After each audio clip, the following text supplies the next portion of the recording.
Most people think being Nurgle means never having to try. Endless devotion from followers who call rot a gift, a realm that never runs out of fuel. The popular image is comfort through decay, a god who removes fear by making pain irrelevant.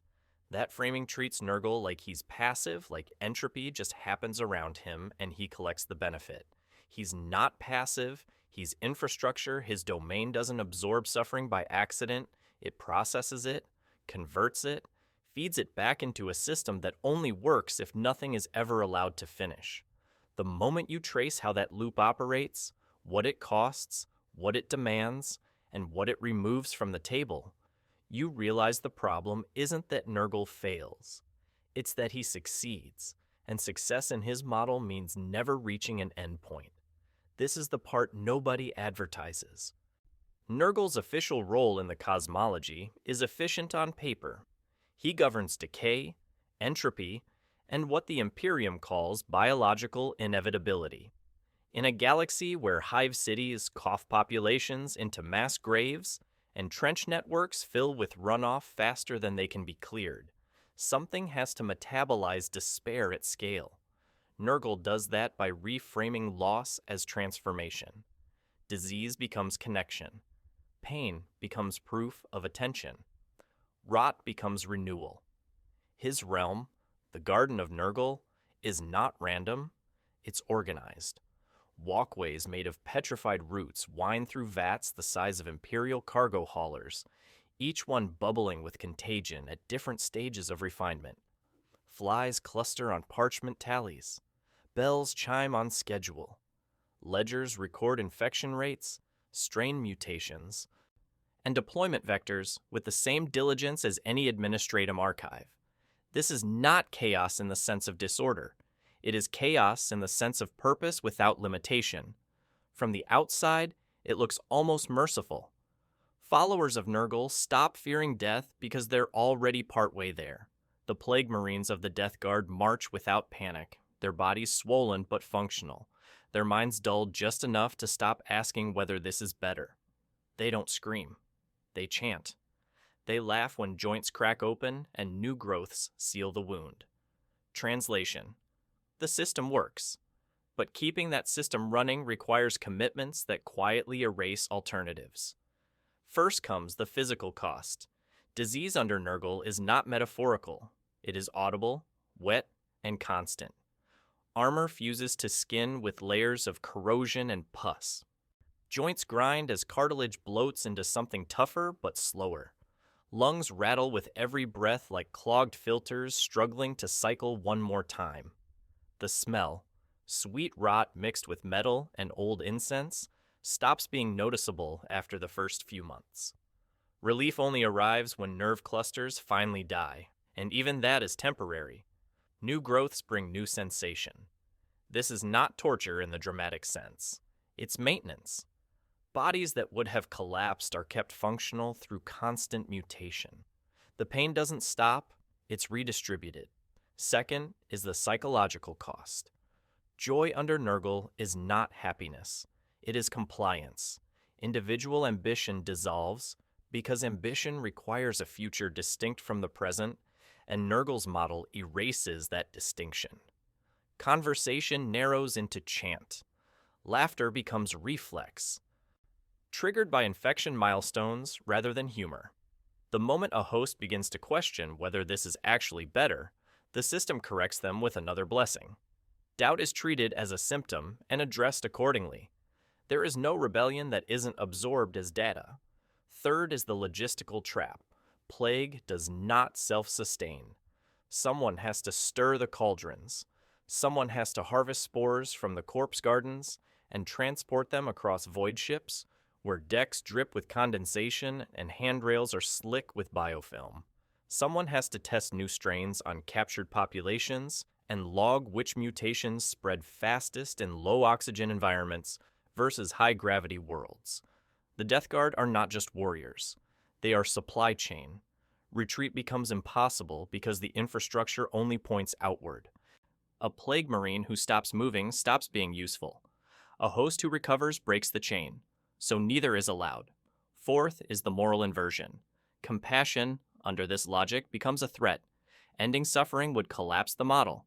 Curing a plague removes a vector, allowing death wastes accumulated mutation data. So mercy is redefined as prolongation. Nurgle cannot permit release through cure or termination without betraying his function. At this stage, the system no longer tolerates deviation. The example everyone points to is Mortarion, Primarch of the Death Guard. He was supposed to be different, a commander who understood endurance, who valued resilience over blind faith. He fell to Nurgle not because he was weak, but because the alternative was watching his legion die in a warp storm with no exit. Nurgle offered survival. The cost was that survival would never conclude. Now Mortarion exists as a permanent fixture. His wings are fused with pestilent machinery.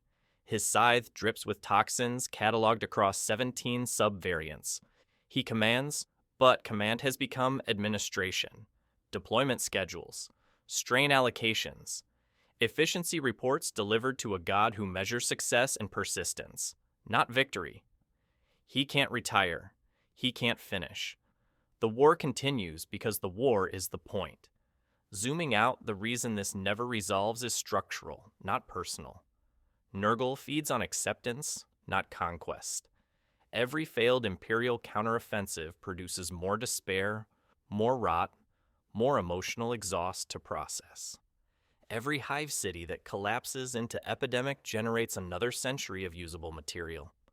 The Plague Planet, Nurgle's primary stronghold in real space, is not a throne world. It's a sorting facility. Overflow is proof of success. Attempts at reform fail because improvement contradicts the premise.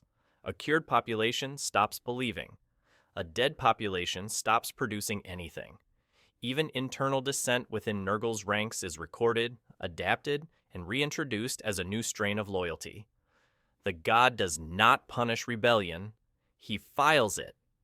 The Imperium's own structure guarantees Nurgle's relevance indefinitely.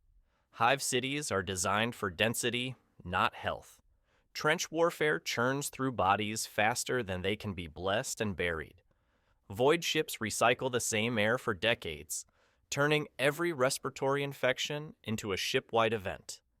Medikey stations echo with wet coughing and the clank of rusted surgical tools that were sterilized once, 60 years ago, and haven't been replaced since. The galaxy is pre-structured for rot. Nurgle just collects what's already there. Think of it like this. If you ran a recycling plant that only accepted one material, and the entire industrial base of your continent was designed to produce that exact material as waste, you would never run out of work. You would expand, hire more workers, build more processing bays. The fact that the work never finishes wouldn't feel like failure. It would feel like proof you're doing something necessary. That's Nurgle's position. Except he's also the plant, the workers, and the material. The end state is not domination. It is equilibrium. Nurgle's consciousness spreads thin across gardens, hosts, cauldrons, record halls, and deployment zones, all demanding attention. Every new plague requires oversight. Every blessing adds weight. The relief he offers, freedom from fear, freedom from ambition, freedom from the terror of an ending, becomes another task to manage. Eventually, even comfort becomes a quota. He cannot stop brewing plagues because stopping would mean irrelevance.